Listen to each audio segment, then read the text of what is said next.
Hi. Before I delve into my story today, I want to give a heads up that some of you might already be familiar with this case from the news. It's a recent incident that unfortunately happened to me, and it has made headlines everywhere.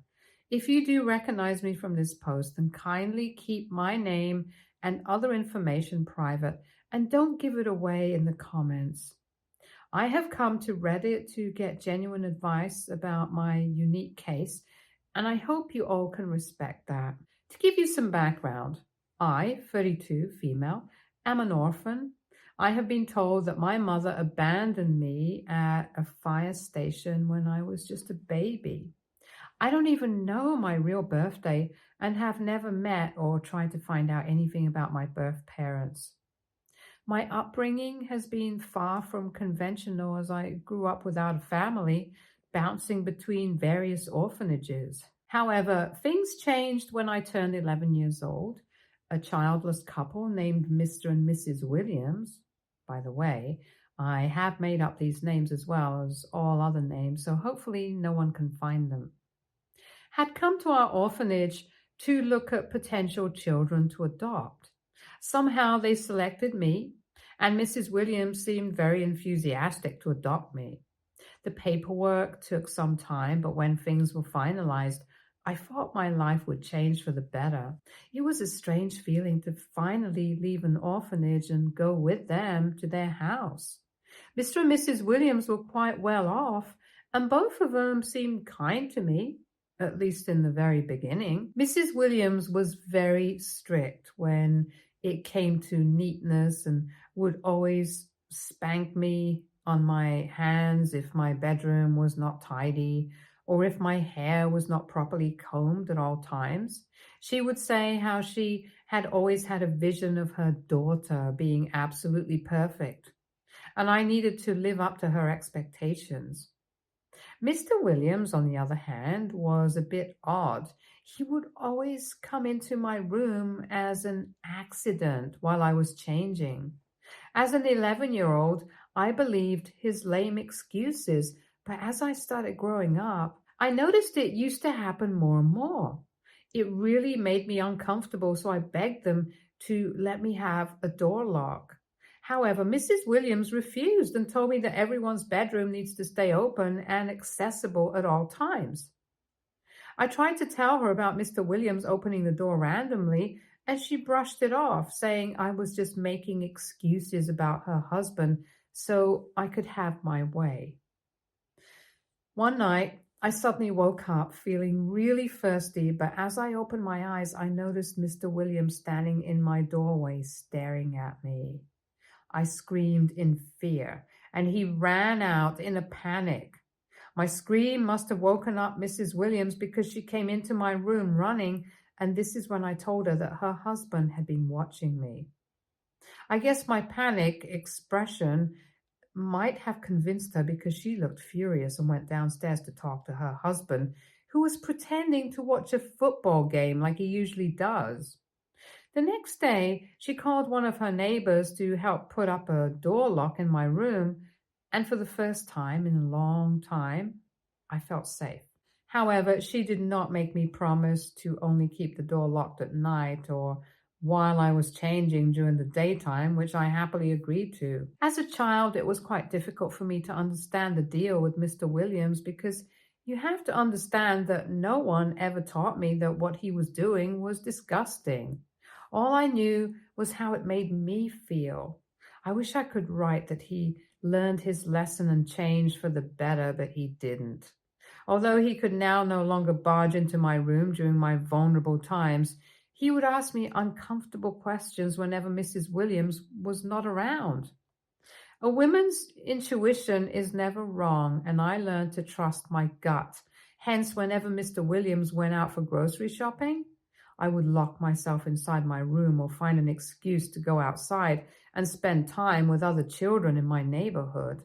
I guess spending time with other people of my own age group made me realize just how better their life was than mine. They had dads who they could run to for comfort, and they didn't make them uncomfortable. They had moms who constantly kept checking in on them and brought them snacks or water. Although I knew that I needed to feel grateful that Mr. and Mrs. Williams adopted me and gave me a much better life than the one I had in my orphanage, I still wished every day that I could get love and comfort like other children did so easily. I guess this is why, as I grew up, I got involved with the wrong crowd in school. I was so focused on being accepted by other people that I didn't care much about my reputation. And this is how I got involved with drug addicts and meth heads who thought skipping school and not doing homework was fun. I wish I could go back and smack myself on the head. But I guess everything happens for a reason. I would regularly skip classes, get involved with alcohol and drugs, and dress up like a goth to school. Mr. and Mrs. Williams would threaten to kick me out, but I was too rebellious to even care, and we had huge fights for this very reason. Mr. Williams would also be very weird when it came to anyone I was dating. He would glare at them if they ever came to pick me up for dates and would stay up until I came back home. He would also shout at me if I went out in a dress, telling me how I was dressing up like a tease and that I needed to change into what he deemed was more appropriate. He would also have an issue with my long hair and would comment creepy things like how my open hair would excite a boy, so I needed to tie it up in a ponytail. At first, I would keep quiet whenever he commented something like this, but it slowly started to irritate me more and more. I guess this also made me drink more so I could forget how unsafe and uncomfortable I felt in their house. It wasn't until one night when I was coming back from a party after partying all night in the wee hours of the morning that I stood on a bridge and watched the most beautiful sunrise that I had ever seen. I don't know what it was, but it just made me cry and cry. I know this doesn't sound like a dramatic moment, but I understood then that the reason I was being so rebellious is because I hated my life and I hated everyone and everything in it. If I kept going down this path, then I would one day end up dead like the other alcoholics and meth heads in my town. I knew then that I needed to do something about it. I needed to escape from this town and these people. I can't say that a change happened overnight, but I did stop partying and I put my head down and studied. I did lose a lot of friends, but at least my grades improved. Mr. and Mrs. Williams were happy seeing a positive change in me, but I knew I wasn't doing it for them. I was doing this for me. And when I finally graduated high school, it felt like I had finally crossed a huge obstacle in my life. Although my grades were not Stanford worthy, they were still good enough for me to join a decent college. However, this is when Mr. and Mrs. Williams showed their true colors. They refused to let me apply to any college out of town. I was shocked, since they were the ones who had kept pushing me to improve my grades. During our fights, Mr. Williams confessed that the reason they had even thought about adopting someone like me was so that I could feel grateful to them all my life and spend the rest of my days taking care of them. Mr. Williams agreed and went on to say how children are supposed to be built-in caretakers, and this is the least I could do to repay back all the years of money and energy they spent on me. I was speechless after hearing their words. Mrs. Williams didn't just stop there. She went on to say how she had worked so hard and kept me safe from her husband all these years so that I would not find an excuse to just up and leave. She screamed that she made sure to make me docile and disciplined, and that she would not allow me to repay all these years of hard work this way. They even threatened to tear up my high school diploma and burn all my clothes so I would have nothing to take with me and nowhere to go. As you can probably imagine, I was absolutely terrified. If I already had a strong desire to leave before, after that conversation, my determination only grew stronger. In the dead of night, I quietly gathered all my important documents and some clothes, and I made my escape through the window without making a sound. The only thing I left behind was a letter on my bed, warning them that if they ever tried to come after me or involve the police, I would make sure Mr. Williams ended up in jail for all the inappropriate things he'd done to me throughout my life. I made it clear that I wouldn't hesitate to share my story with everyone. I didn't have a specific destination in mind, but I had enough money for a bus ticket. And at 18 years old, I knew that I was finally free from my adopted family. I had a friend named Lorraine who had moved to a nearby town, but we had managed to stay in touch over the years.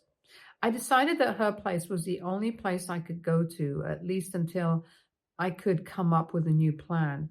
When I showed up on her doorstep in the early hours of the morning, looking disheveled with my bag, I must have definitely appeared like a runaway, which I was.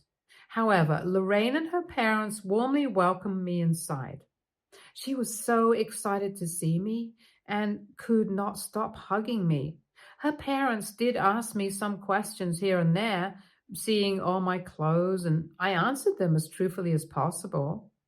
I guess they must have realized that I had run away from home, but they didn't push me much to tell them everything. I asked them if I could stay with them for the next few days, and they readily agreed. I felt so safe and comfortable at her place. While I stayed with Lorraine in her room, I worked hard to apply to various colleges, trying to focus on building a brighter future. Every day in the morning, she and I would apply for colleges and write our essays. Then in the evening, she would take me out to meet her friends in town. We would hike or swim in lakes, and I felt like I could finally breathe in my life.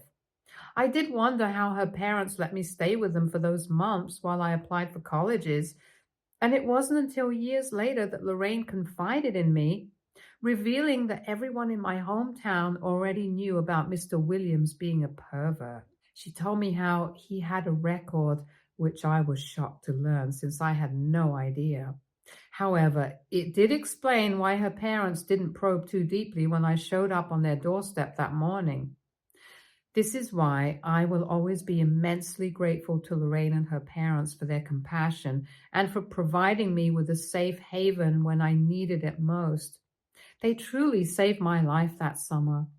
I guess my farewell letter to Mr. and Mrs. Williams must have worked because they have never bothered to contact me all my life since I left. Lorraine and I ended up getting into the same college, so her parents helped us move into our dorm room. I was so glad to see that I had my own bed and desk, which I could decorate as I wished. It was during my college years that I met the love of my life, James. Our connection was undeniable from the very beginning. He was the sweetest guy I had ever met. Talking with him made me feel like I had butterflies in my stomach. We initially became friends until one night when we went out to watch a movie. When he dropped me back to my dorm, he kissed me out of nowhere and we laughed. We stayed out all night just chatting away, and it is still one of my favorite memories. James knew all about my past and never judged me for it. He was furious about how perverted my adopted family was, but was glad that I had cut off all contact with them altogether. He also told me about his family. His mother, Martha, was a single mother for a long time before she met her current husband. Martha had lost her first husband, who was James's father, to a car accident when James was quite young. He told me about how much he loved and respected his mother as he saw her struggle to pay their bills and make sure that he got a good education. I understood his adoration as I was in awe as well with how strong she was after losing her husband and raising their son all on her own. James told me how when he was in high school, Martha finally met Dean, who she would go on to marry, and he was James's stepdad. According to him, they had a good relationship, and overall, his family life seemed much better than mine. When James and I started to get more serious, he made the decision to take the next big step and introduce me to his mother. Despite visiting the university regularly to see him, she had never had the chance to meet me. So he arranged for us to have dinner at a restaurant near our university, giving me the opportunity to officially meet her. During dinner, I couldn't help but notice that Martha didn't seem too thrilled to meet me. She bombarded me with questions throughout the evening, particularly questions about my family background and childhood. To be honest, I shared with her my experiences of living in different orphanages before being adopted by Mr. and Mrs. Williams. Her lips visibly pursed in disappointment as I told her my story. It was evident that she was not pleased. I attempted to steer the conversation away several times by asking her about how she was doing in her work, but Martha insisted that I should reveal everything about my past since she didn't want to be surprised later. She also persisted in making comments about how she never imagined her son would date an orphan or how James could do much better. Her words cut deep, leaving me feeling uncomfortable and unwelcome. James looked pissed as well and told her several times that her comments were really inappropriate and unfair, but Martha would chime back saying how she only had his best interest at heart and that mommy knows you best. It's safe to say that I was totally weirded out after meeting her. However, I never grew up in a normal family, so I thought that maybe this was normal for parents to be this protective about their children. I understood that her intentions were positive and she was just trying to look out for her son. James apologized to me after the dinner and told me that he would talk to his mother about her behavior. Martha and I did meet a few times after that incident, and she tried her best to comment a lot less about my background. Unlike her, Dean, her husband, was really sweet and was always polite to me whenever we met. Despite his mother's disapproval, James and I kept going strong, and we both knew we wanted to spend the rest of our lives together. Hence, when we graduated from college, it wasn't really a surprise to me or any of our friends when James proposed to me. We both had secured excellent jobs and were moving to San Francisco together where we would be starting our new lives. However, Martha was shocked to say the least and showed her displeasure throughout our engagement party, which we threw for our close friends and James's relatives to attend before our big move to California. While everyone else enjoyed themselves, she stuck out like a sore thumb. At one point, when we were alone, she couldn't contain her shock and disdain, expressing to me privately about how she never imagined her son would end up with someone like me, and insinuating that I was just a passing phase for him. Up until that moment, I had always shown her respect, but I also knew I needed to assert myself. I firmly told her that she could not speak to me in such a disrespectful manner again. I reminded her that I was not just James's girlfriend anymore. I was going to be his wife, her daughter-in-law. I acknowledged her disapproval, but emphasized that I genuinely loved her son and believed we were good for each other. I made it clear that my past was not my fault, but I was actively working to create a better future for myself, and I hoped for her support. In response, she scoffed and declared that I would never have her blessings. Without missing a beat, I calmly replied that I was never asking for them and walked away. She later complained to James after the party about how disrespectful I was towards her, and my fiance told her that she deserved it since she was always rude to me. It was satisfying watching her face go red in embarrassment. Dean later escorted her out as she yelled at James and me for rushing into getting married and cursing us out, basically. Apart from this incident, our court marriage went quite smoothly. We moved to Cali and lived together in an apartment on rent. Our working hours were long, but every night we would make sure to spend time together as much as possible. I never thought marriage could be so easy, but I guess when you are with the right person, you don't have to try so hard. James and I had discussed our future, and we were clear that we wanted children only after we were financially stable enough to start a family. Hence, in the fourth year of our marriage, when we finally moved into our own place after years of working hard, we both agreed that we could finally start trying for a baby. This house was a result of both our sweat and tears, and we were beyond thrilled at the prospect of welcoming a child into our lives and nurturing them in this space we had built together.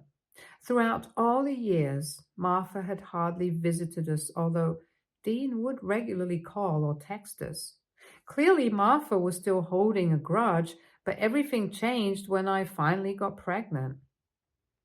As soon as she found out the news, she called James to demand that she should move in with us in the final months of my pregnancy so she could take care of her grandchild, and that she should also be allowed into my delivery room so she could supervise. Both James and I refused all her demands, and James even told her how crazy she was to even ask us for this, which set off yet another fight between them. Martha kept saying how this is what grandparents do for their grandchildren, and that if I was a good mother, then I should let her at least watch her grandchild be born in the delivery room. Suffice it to say, my husband handled his crazy mother, and she was not allowed to visit until our son turned 5 weeks old. During this time, I had taken maternity leave while James still worked. However, he would come back every night and do bath time with our son and put him to sleep. We both were tired, but at the same time, being a parent gives you so much happiness. All the love and attention I never received as a child made me a good mother, and I thought I was doing an overall good job. However, when Martha came to visit, her opinion was different. She had complaints about everything, starting with why I was still breastfeeding, why the baby slept separately in the nursery and not with me in the bed, and why I didn't dress my son up this way or that way, which were overall just petty things to point out.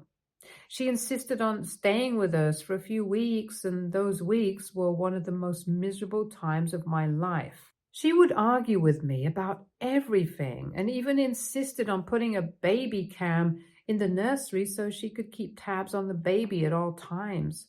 I was exhausted during this time, so I didn't have the energy to argue with her. However, things quickly worsened over the days when Martha did absolutely nothing to help me around the house.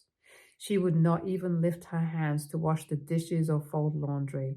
If I was tending to my crying baby and asked her for help with a dish that was being cooked in the kitchen, she would loudly say how nobody helped her when she was raising James and that I needed to do things all on my own.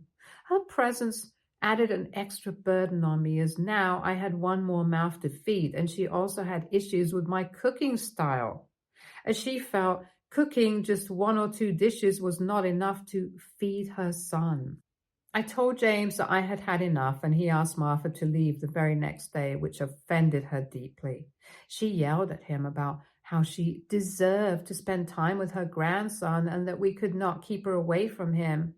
When James pointed out that she never even lifted a finger to help me around the house, which is what loved ones generally do when they are visiting new parents, Martha complained that I was being a lousy mother who was not working hard enough around the house, which is why she wanted to teach me a lesson. Suffice it to say that James kicked her out of the house the very next day despite her protests. After Dean picked her up, she did send me multiple text messages saying how I was the reason for all the discord in her family, and in one of the messages she even wished that I should have died while giving birth. Her anger and hatred towards me was so strong that James and I discussed and agreed that we needed to go no contact with her immediately. We let Dean know about our intention, and he surprisingly understood. This is why I haven't been in touch with my mother-in-law for the past 4 months, and I thought it would remain this way. However, my life turned upside down when I got a call from the hospital saying that my husband had gotten into an accident while riding his bike. At first, my brain didn't work, and I refused to believe that the call was about James. I remember collapsing onto the floor while holding my son, and I felt my body go numb. I knew I needed to go to the hospital, so I called one of my co-workers to come over and watch my son, and she thankfully agreed. I won't go into the details about how I felt when I saw my husband's lifeless body in the morgue, but I did faint because of the excruciating heartbreak. The most painful call I had to make right after identifying his body was to Martha to inform her of her son's death. Her blood-curdling cries of pain still ring in my ears. After finding out the news, my friends and James's relatives rushed over to California as soon as they could to be there for me and my son. We had to organize a funeral, which thankfully my friends took charge of as I was in no state of mind to do anything. I agreed, and we stepped out into the backyard. Initially, she expressed her condolences, mentioning how she understood the pain of losing a husband and expressing her wish that I didn't have to endure such grief. However, her tone quickly shifted as she went on to suggest that I was not in the right state of mind to care for my son properly during such a vulnerable time. She boldly proposed that I should allow her to take my son with her so she could raise him away from all the grief and depression surrounding us. I was utterly taken aback, staring at her in disbelief as she continued to justify her proposal by saying that if I was really a good mother, then I should not be selfish enough to hold on to her grandson at such a difficult time.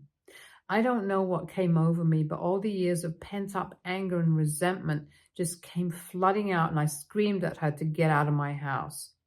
My voice echoed so loudly that guests inside the house turned their heads in concern. My friends rushed to my side, and as I recounted Martha's outrageous demands, they looked at her with a mix of horror and disgust.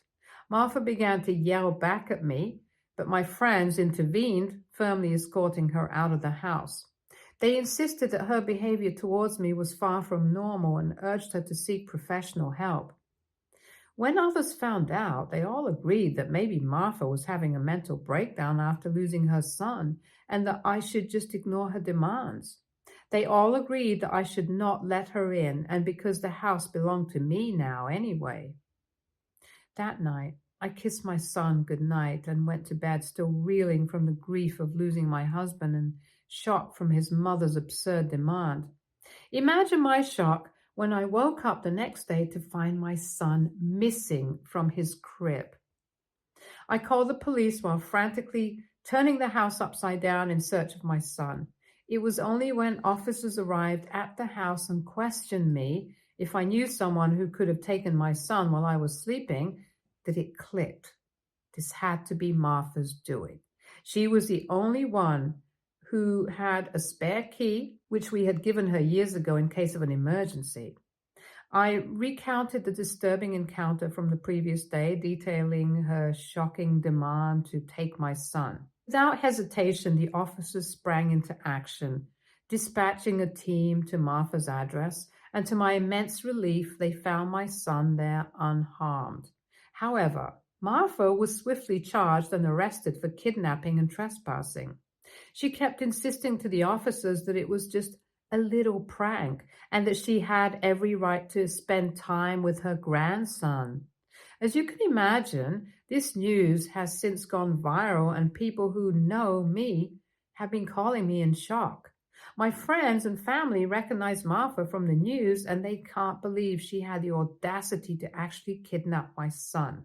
Although a majority of them agreed that it was right for me to press charges, some of Martha's relatives and her husband, Dean, believe that Martha is going through a tough time, so I should just let this slide. Dean has even promised that he would admit her into a psychiatric hospital so she can get well. So, Reddit, AITA for filing charges on my mother-in-law for taking away my son. Should I let it slide because she just lost her own son and is probably grieving in her own way? Update 1. I am glad that the majority of people believe that I should not forgive her and that she might not calm down from this incident. I did feel a bit guilty initially when I posted this, but I agree with what most of you have commented, that even my husband James would have supported my decision to charge her. That's exactly what I fear, which is why I have no choice but to pursue this. Although I don't want to punish her, I do think that she needs to learn the consequences of her actions, otherwise she might do it again to me and my son. As for the relatives who thought that I should just let this slide, I have decided that I am just going to ignore them and even block them because they never had to go through what I went through as I woke up that morning to find my son missing. Currently, I am working on hiring a lawyer who can help fight this case and present my side of the story effectively to a judge. We'll update soon. Update 2. Hey, I know it has been a month, but I was wrapped up in a lot of things. First of all, I have listened to everyone's advice and I have changed all the locks in my house. I have also installed a camera on my doorstep and backyard just in case. I did find a lawyer who helped me and my son get a restraining order against Martha for life, so she can never, ever come near us.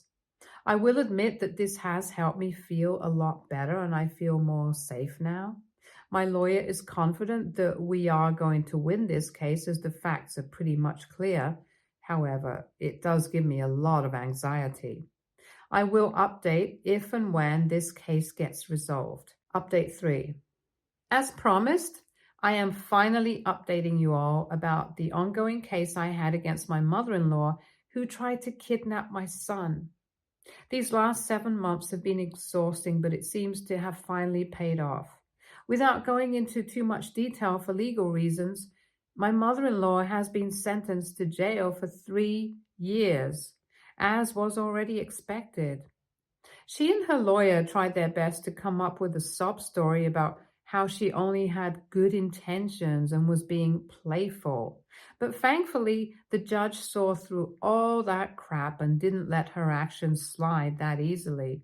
It also helped that my lawyer showed the judge all the previous text messages that Martha had sent me over the years, which also included the text where she wished that I was dead. Not even once did Martha even glance at me or apologize, even when the judge asked her if she wanted to say something to me before the sentencing. It just makes me glad that I decided to pursue the case against her. At least now, me and my son can sleep at night peacefully. Stay tuned for more stories from our girl relationships.